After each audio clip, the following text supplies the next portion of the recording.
Assalamualaikum dan salam sejahtera bersama saya Sarah Ismail dalam Buletin MBI edisi kelima 2023. Terima kasih kerana setia menonton Buletin MBI. Saksikan paparan utama edisi kali ini.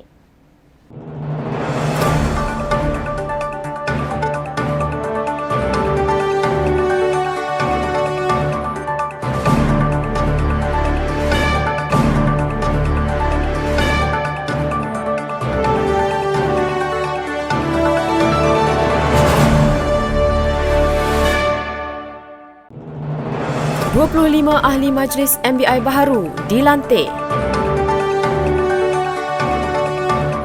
20,000 pengunjung hadir meriahkan Mata Fair Perak. MBI perkenal konsep Bazar Ramadan.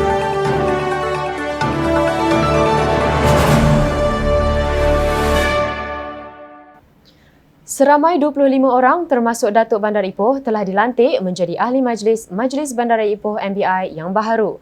Pelantikan itu berkuat kuasa mulai 16 Februari 2023 sehingga 15 Februari 2024. Majlis angkat sumpah bagi pelantikan tersebut telah diadakan baru-baru ini di hadapan Exco Perumahan dan Kerajaan Tempatan Negeri Sandra Ang. Saya percaya dengan pelantikan ahli majlis yang baru ni akan dapat mereka bantu melaksanakan tugas di PBT masing-masing dan juga dalam membantu kerajaan negeri maupun kerajaan persekutuan dalam melaksanakan tugas-tugas dan perancangan yang berkenaan. Sandra berkata demikian dalam sidang media selepas Majlis angkat sumpah ahli majlis di Dewan Mesyuarat MBI di Ipoh. Hadir sama pada program berkenaan ahli parlimen, ahli Dewan Undangan Negeri, pengarah kanan, ketua jabatan dan pegawai MBI. Pameran Persatuan Ejen Pelancongan dan Pengembaraan Malaysia Mata Fair Perak 2023 menjadi penganjuran terbesar sejak pandemik COVID-19. Berlangsung selama 2 hari di Pusat Convention Ipoh IICC yang melibatkan penyertaan lebih 35 pemain industri pelancongan di negara ini dengan 118 ruang pameran dibuka. Exco Pelancongan Industri, Pelaburan dan Pembangunan Koridor Negeri, Law Ziyi berkata, penganjuran Mata Fair ke-30 itu menjadi batu loncatan kepada Tahun Melawat Ipoh 2023 dan Tahun Melawat Perak 2024. Mata Fair ini merupakan Mata Fair yang ke-30 yang dianjurkan di negeri Perak dan juga ia mensasarkan dalam lebih kurang 20,000 pengunjung untuk datang ke Mata Fair ini. Jadi saya rasa sambutan amat memuaskan. Saya diharap Mata Fair ini boleh menjadi satu apa yang dikatakan batu loncatan kepada visi Ipoh 2023 which is tahun ini dan juga visi Perak 2024 untuk menggiatkan atau meningkatkan lagi ekonomi dan juga aktiviti-aktiviti perlancongan dan juga kepada semua penggiat-penggiat yang ada di negeri Perak ini. Beliau berkata demikian dalam sidang media selepas Majlis Perasmian Mata Fair Perak 2023 di Ipoh. Hadir sama pada program berkenaan Datuk Bandar Ipoh Datuk Rumaizi Baharin dan Ketua Pegawai Eksekutif Tourism Perak Nurmalis Musa. Majlis Bandaraya Ipoh MBI menjadi pihak berkuasa tempatan PBT pertama di Perak yang memperkenalkan beberapa konsep Bazar Ramadan. Datuk Bandar Ipoh, Datuk Rumaizi Baharin berkata, inisiatif itu bertujuan untuk menarik lebih ramai pengunjung ke bazar dengan tersedianya pelbagai jenis produk jualan. Mesra alam, tradisional dan menu rahmah antara konsep yang diperkenalkan. Yang Ramadan ni hari tu kita dah engagement kita tu memanglah untuk yang kita buat tu.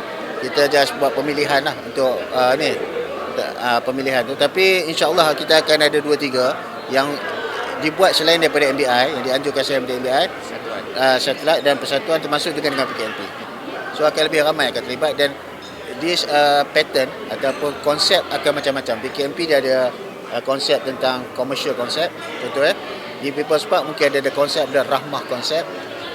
Yang MBI punya is a traditional concept, a few konsep akan ada. Beliau berkata kepada pemberita selepas menghadiri Majlis Anugerah Perkhidmatan Cemerlang MBI 2022 di Ipoh. Dalam pada itu, Datuk Rumaizi turut memberitahu setakat ini MBI telah meluluskan 21 tapak Bazar Ramadan yang melibatkan lebih 1,000 peniaga di sekitar Ipoh.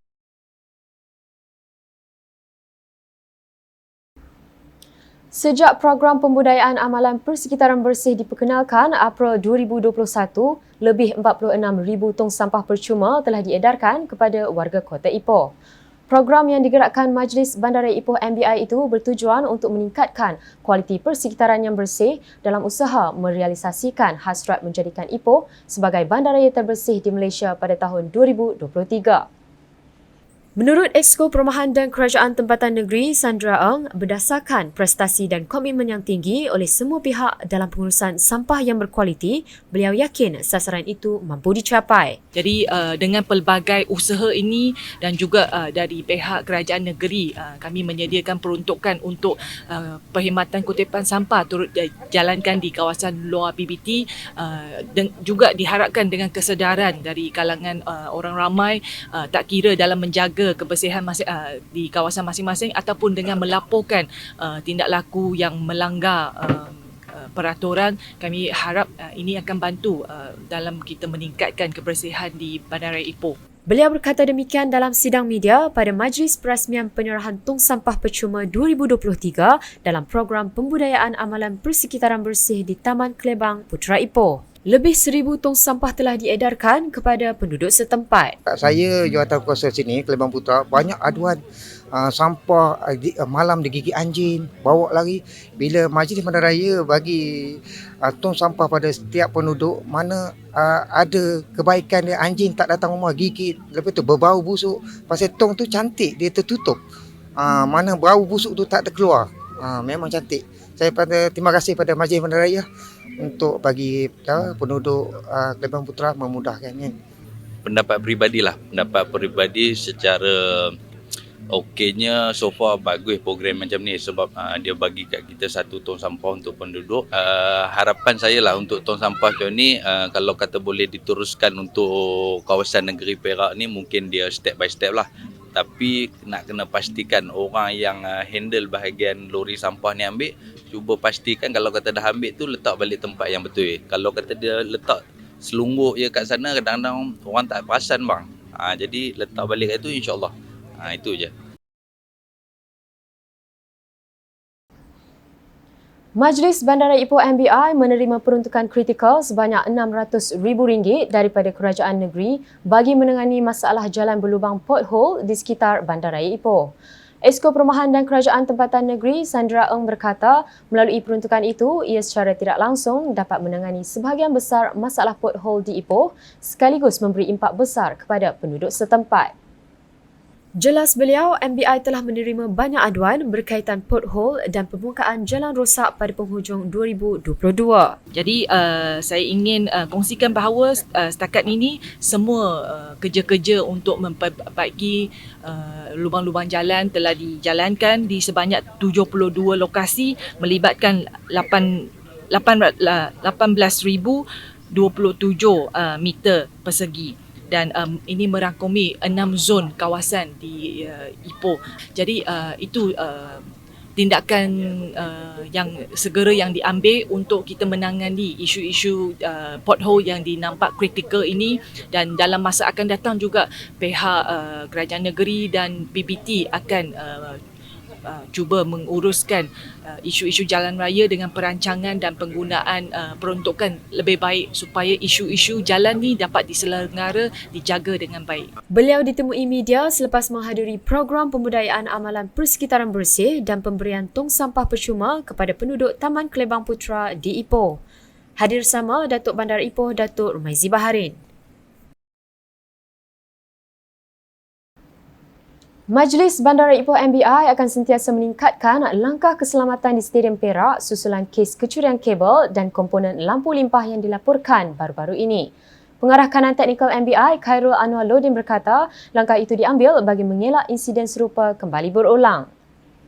Berikutan kejadian kecurian itu, beliau mengesahkan lebih RM100,000 kerugian telah dialami. Pertamanya, pastinya kita akan menguncilah semua bilik-bilik kawalan tersebut, dan dalam pada masa yang sama kita juga telah mengarahkan kita punya pengawal keselamatan untuk selalu buat rondaan di kawasan tersebut supaya memastikan tak berlaku lagi lah perkara yang sedemikian. Mungkin kita dah tertinggal lama sangatlah. Itu sebab orang kata mulalah diorang ni membuat kerja-kerja mencuri apa yang ada dalam ni lah. Sebenarnya kejadian ni adalah kejadian kali pertama lah. Beliau berkata demikian pada sidang media di Stadium Perak di Ipoh. Dalam pada itu, beliau memaklumkan kerja-kerja pembaikan lampu limpah berkenaan telah dilakukan selepas insiden tersebut dan Stadium Perak selamat diguna pakai untuk apa-apa perlawanan bola sepak. Hampir 3,000 warga Kota Ipoh hadir menyertai program Ipoh Car Free Day bagi bulan Februari 2023.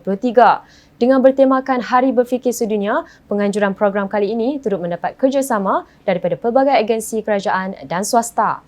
Program yang bermula seawal 8 pagi itu dimulakan dengan acara Breakfast Fun Run and Walk yang melibatkan penyertaan 300 peserta.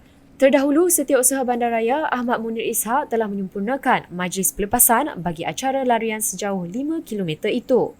Mereka yang menyertai aktiviti berkenaan menerima pingat dan sarapan pagi tajaan McDonald's, minuman Milo dan Isotonic 100 Plus serta air mineral. Antara aktiviti lain yang turut diadakan ialah pameran produk, program White and Sticky Note dan pembukaan kaunter bertemu pelanggan oleh Perkeso dan Majlis Bandaraya Ipoh MBI. Dalam usaha mewujudkan hubungan dua hala dalam aktiviti penerbitan, satu lawatan kerja telah diadakan ke Majlis Bandaraya Alostar MBAS Kedah baru-baru ini. Lawatan yang diketuai oleh Pengarah Kanan Pentadbiran dan Operasi Majlis Bandaraya Ipoh MBI Musa Dun itu turut disertai oleh kru radio TV Bandaraya Ipoh. Menurut Musa, menerusi kunjungan berkenaan, ia sedikit sebanyak dapat menyuntik semangat selain berkongsi ilmu bersama pasukan MBAS TV dalam menguruskan perkara berkaitan penerbitan, khususnya penghasilan bahan berita pihak berkuasa tempatan PBT.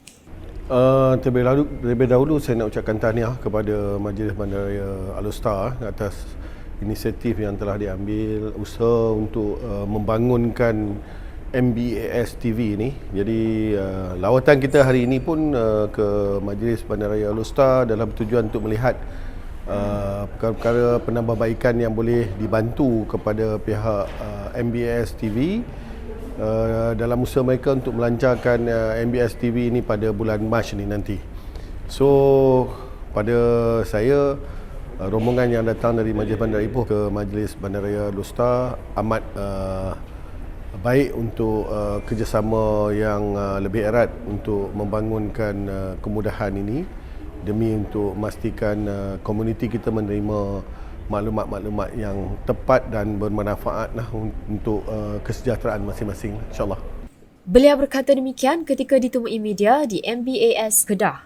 Sementara itu, Pengarah Perancangan Korporat dan Strategik MBAS, Buhari Mat Yusof berkata, dengan pelbagai ilmu yang dicurahkan oleh pasukan MBI, pihaknya yakin dapat menghasilkan produk penerbitan yang lebih berkualiti.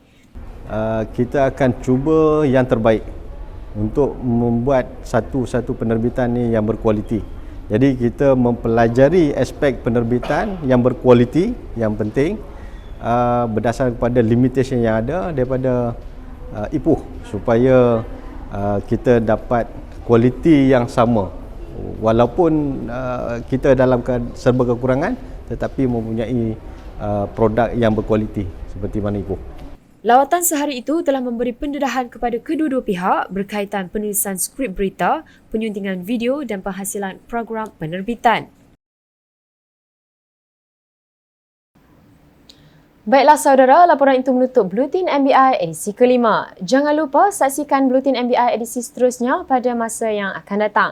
Sebelum berpisah, jangan lupa untuk subscribe dan like YouTube Majlis Bandaraya Ipoh. Untuk itu, Assalamualaikum dan salam Malaysia Madani.